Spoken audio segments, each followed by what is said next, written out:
Morning प्यारे बच्चों। आज हम अपने सिलेबस का last chapter lesson 13 winters night complete करेंगे। एक बहुत ही इंटरेस्टिंग स्टोरी है ये, जो मैंने पढ़ी है अभी। और सबसे पहले तो मैं आपको उसका मतलब समझा दूं। विंटर्स नाइट मीन्स एक सर्द रात, सर्दी की एक बहुत ही ठंडी रात। तो गरीब किसान जो होते हैं वो किस तरह अपना जीवन यापन करते हैं। और ये पुराने समय की स्टोरी है, जब टेनेंट फार्मिंग भी हुआ करती थी। बंधुआ मजदूरी इसे कहते थे कि किसान जो भी मेहनत करता है उसके बदले में उसको कुछ धन ज़रूर दिया जाता था ताकि उसका घर चल सके। पर जो बाकी जो भी प्रॉफिट होता था, जो फ़ायदा होता था, वो जो भी है ज़मींदार वगैरह लैंडलॉर्ड्स वो लिया करते थे। तो इसके संबंध में ये कहानी है, अपन इसको समझते हैं।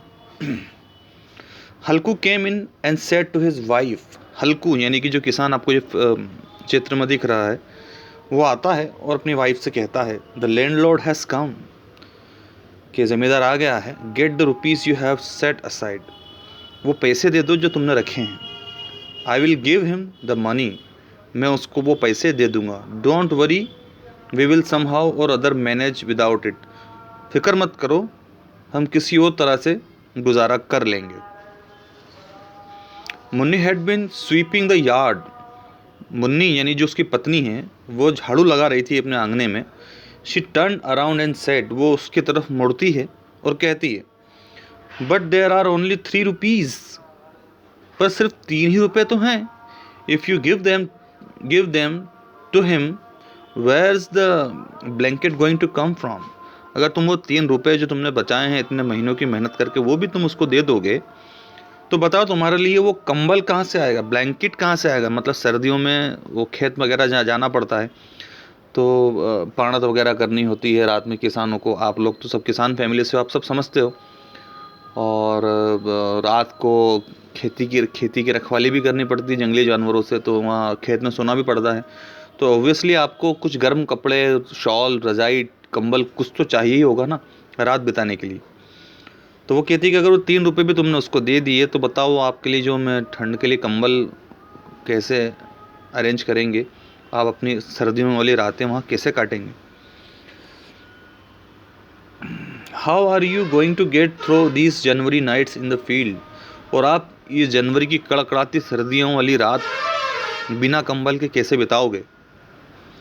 Tell him will pay him after the harvest, not right now, उससे कह दो कि हम फसल आने पर पैसा दे देंगे, अभी नहीं दे सकते। उसकी पत्नी ने उसको कहा कि उसको टाल दो कि हम अभी नहीं देंगे, जब फसल कट जाएगी कुछ जो भी पैसा वैसा आएगा मंडी में फसल बेचने के बाद उसमें से दे देंगे। For a moment Halku stood hesitating, कुछ समय के लिए तो हल्कू जो है वो खड़ा रहा और थोड़ा सा हिचकिचाया। Without a blanket he couldn't possibly sleep in the field at night, और वो सोच रहा था कि बात तो सही है कि बिना कंबल के वो रात में खेत में इतनी सर्द रातों में सो नहीं सकता है।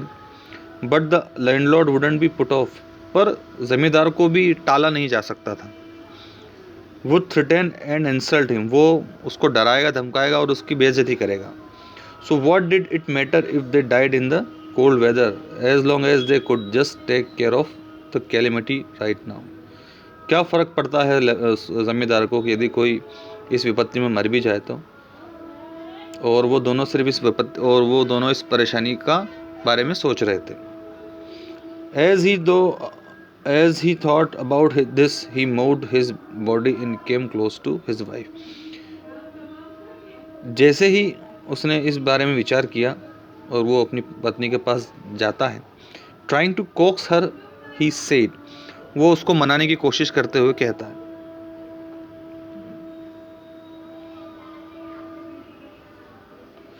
Come on, give it to me, अरे मुझे दे दो यार। विल मैनेज, हम कर लेंगे जैसे तैसे गुजारा।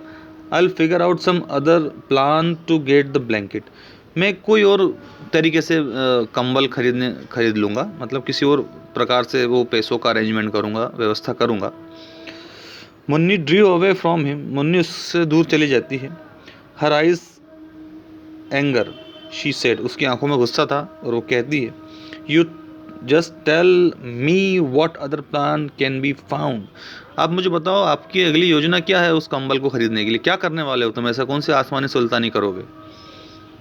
Is somebody going to give you a blanket, क्या कोई और आपको ब्लैंकेट देने वाला है, कंबल। गॉड नोज, ईश्वर ही जाने। How many debts are always left over that we can pay off, पता नहीं भगवान जाने कितने और हमारे कर्जे बचे हुए हैं जो हम कभी दे नहीं पाएंगे। What I say is give up the tenant farming, मैं क्या कहती हूँ कि तुम ये जो किराएदार किसानी जो चीज़ें होती है, ये जो मजदूरी वाली किसानी है, तुम छोड़ दो। The work is killing you, ये काम तुम्हें मार रहा है। वाट एवर यू हार्वेस्ट, जो भी तुम उगाते हो, goes to pay up the arrears, वो सारा तो कर्जा देने में चला जाता है। So why not finish with it, तो क्यों ना इसे बंद कर दिया जाए। Earn some money for your own belly, अपने पेट के लिए कुछ तो कमाओ। I won't give you the money, I won't, मैं तुम्हें पैसा नहीं दूंगी मतलब नहीं दूंगी, वो गुस्से में बोलती। सैडली हल्कू सेड, जो हल्कू है वो दुखी मन से कहता है। Then I have to put up with his abuse, फिर मुझे उसकी गालियां सुननी पड़ेगी। The bitter truth in हल्कूस word came charging eight Munni like a wild beast, हल्कू के इन शब्दों ने मुन्नी को अत्यधिक क्रोधित कर दिया और वो बिल्कुल ज़्यादा आग बबूला हो गई। शी वेंट टू द नीचे इन द वॉल, वो अपने जो घर में एक ताक होता है नीचे, मतलब वॉल में जो खड्डा होता है, अलमारी वगैरह छोटी सी, वहाँ जाती है। Took out the rupees and handed them over to Halku, वो पैसा निकाल के हल्कू के हाथ में रख देती है। देन शी सेड, फिर वो कहती है, give up farming this time, इस बार तो तुम ये खेती का काम छोड़ ही देना। If you work as a hired labourer, अगर तुम ऐसे ही मजदूरों की तरह काम करते रहे, you'll at least get enough food to you'll at least get enough food to eat from it, तुम्हें मतलब कि पर्याप्त खाने के लिए भी नहीं मिल पाएगा। फाइंड वर्क, काम ढूंढो, rather than farming someone else land, मतलब कि ये किसी और के मतलब खेत वेत में या कोई और काम ढूंढो, इस फार्मिंग को छोड़ दो, गुस्से में बोल रही वो। Halku took the money and went outside, Halku पैसा लेता है और बाहर निकल जाता है। Looking as though he were tearing his heart out and giving it away, और जब वो पैसा लेके उसकी तरफ बढ़ रहा होता है तो बिल्कुल उसका दिल टूट रहा होता है, उसका बिल के टुकड़े टुकड़े हो जाते हैं, क्योंकि काफ़ी महीनों की मेहनत के बाद उसने वो 3 रुपये बचाए थे।